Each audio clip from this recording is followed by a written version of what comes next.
लगातार 4 दिनों तक युद्ध करते हुए सौमित्र लक्ष्मण ने इंद्रजीत मेघनाद का वध कर दिया।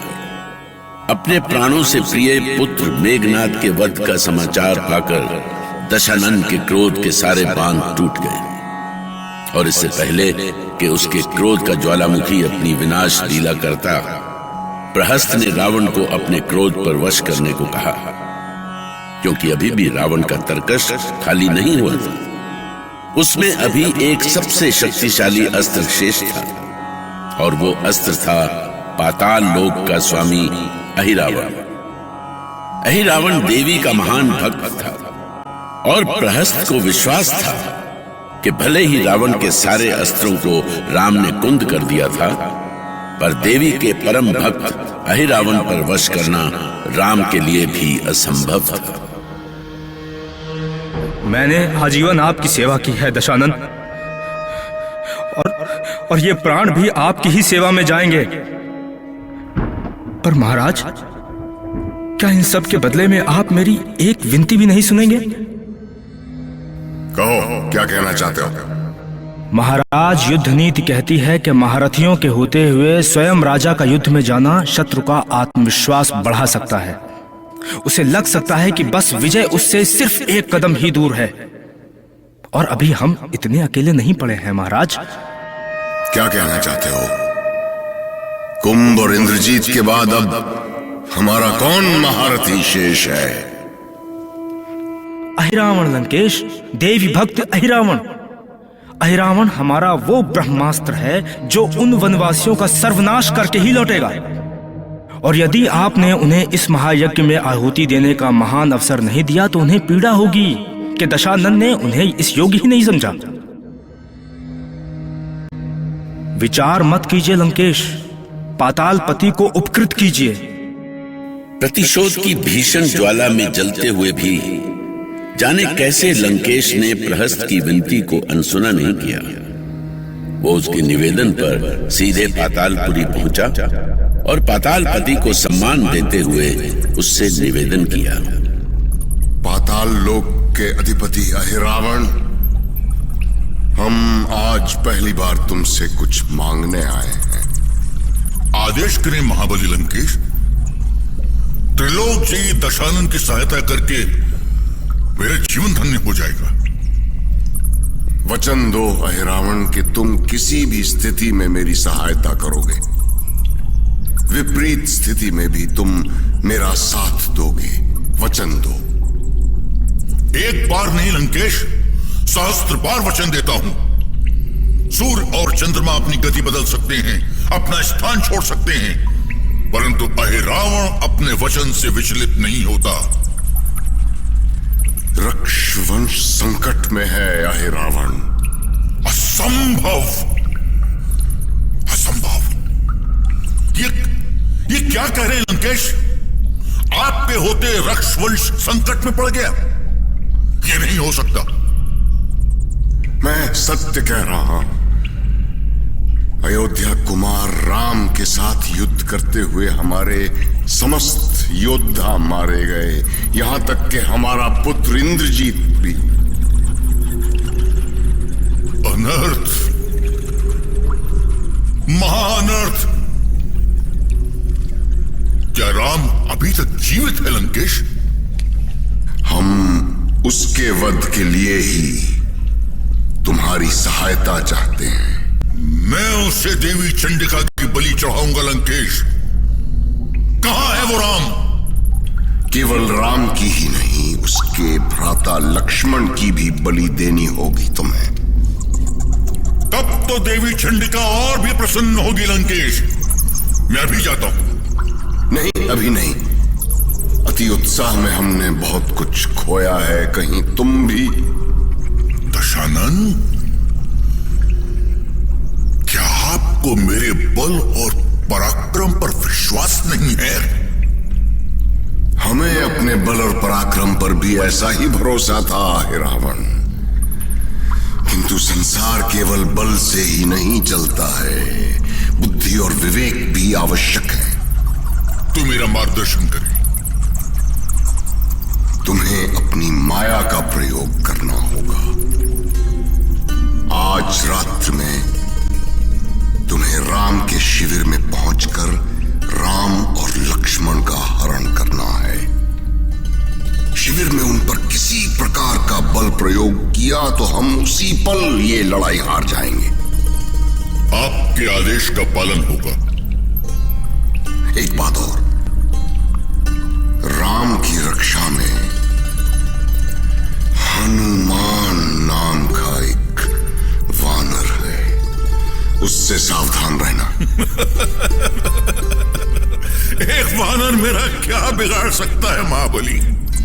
यदि मेरे पांव के नीचे आ गया तो भी मुझे पता नहीं चलेगा। वो साधारण वानर नहीं है अहिरावण, इसलिए किसी भ्रम में मत रहना। आज लंका की जो दशा हुई है उसका सबसे बड़ा कारण वो वानर ही है। आपने उस वानर के प्रति मेरी जिज्ञासा बढ़ा दी है लंकेश।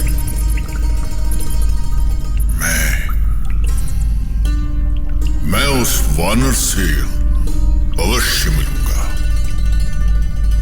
मिलना तो पड़ेगा ही, किंतु राक्षस वेश में भूल कर भी मत मिलना। और सुनो, तुम्हारा ध्यान उस वानर पर नहीं, अपने लक्ष्य पर रहे।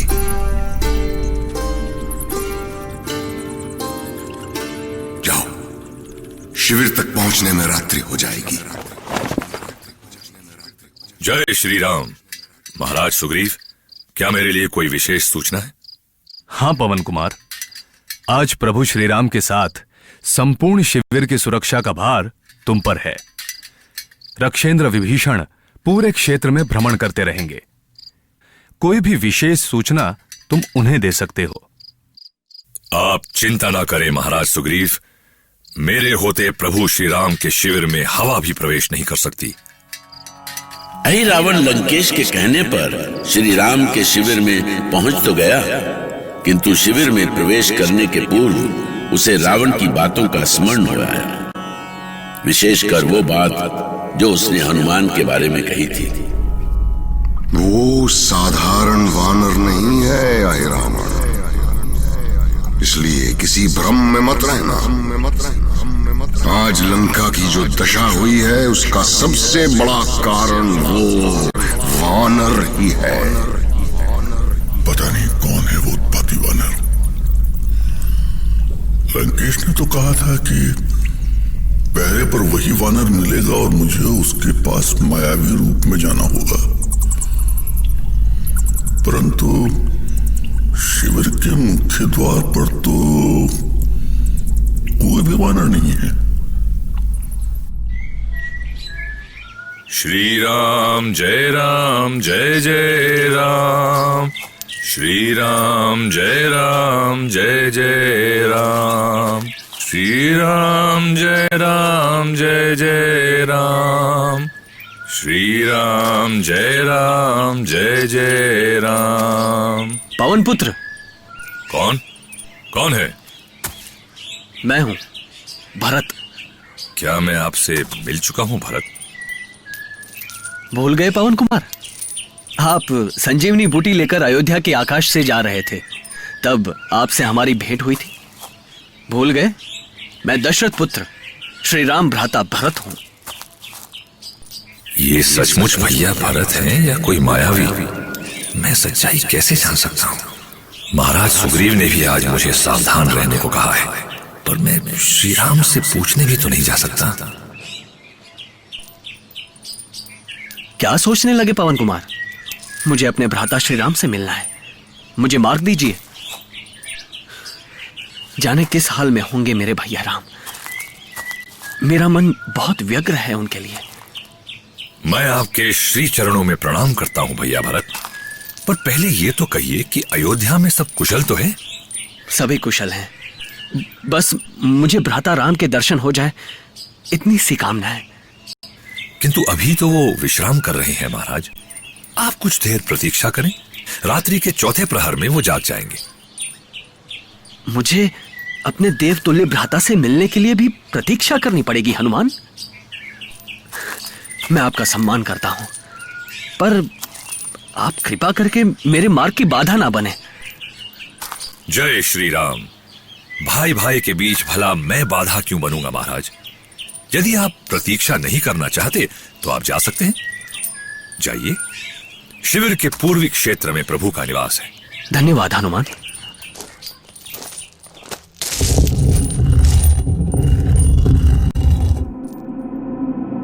ये क्या? हनुमान ने उसे जाने दिया?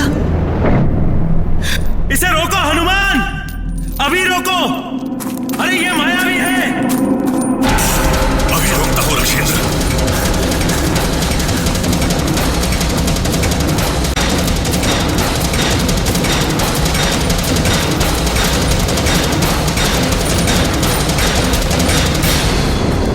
ये क्या हुआ प्रभु? कैसा अनर्थ कर दिया मैंने?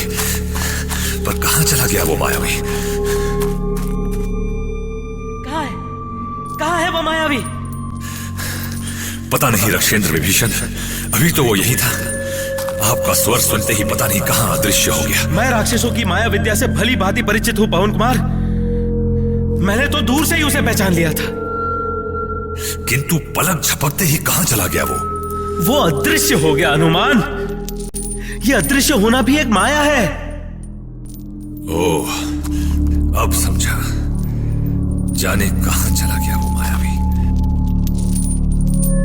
कोई बात नहीं, इतना तो स्पष्ट हो गया कि लंकेश के दूत शिविर में प्रवेश करना चाहते हैं। अब आप सावधान रहें। इस बार स्वयं आपके पिता श्री पवनदेव भी आ जाए तो उन पर भी विश्वास ना करें। चिंता न करें रक्षेंद्र, अब कोई भी आ जाए मैं अपनी गदा प्रहार से उसका चूर्ण बना दूंगा। अब मुझे कोई नहीं बहका सकता। आपका भोलापन आपको भ्रमित कर सकता है हनुमान। मेरा निवेदन है कि आप कुछ भी करने से पूर्व मुझसे परामर्श अवश्य ले लें। मैं आसपास ही रहूंगा। मैं आपको वचन देता हूं रक्षेंद्र कि साक्षात प्रभु श्री राम भी आ जाए तो मैं आज की रात उन पर विश्वास नहीं करूंगा और आपसे विचार करने के बाद ही उन्हें आगे बढ़ने की अनुमति दूंगा। बस मैं यही सुनना चाहता था हनुमान। रक्षेंद्र विभीषण के चले जाने के बाद हनुमान के लिए परीक्षा की घड़ी आ गई। कुछ ही देर बाद ही श्वेत वस्त्र धारण किए दिव्य मुख मंडल वाला एक तेजस्वी महात्मा हनुमान के पास आया। उसके एक हाथ में कमंडल और दूसरे हाथ में एक ग्रंथ था। मुखमंडल की दिव्यता देखकर हनुमान ने उनके सामने श्रद्धा से शीश झुका दिया।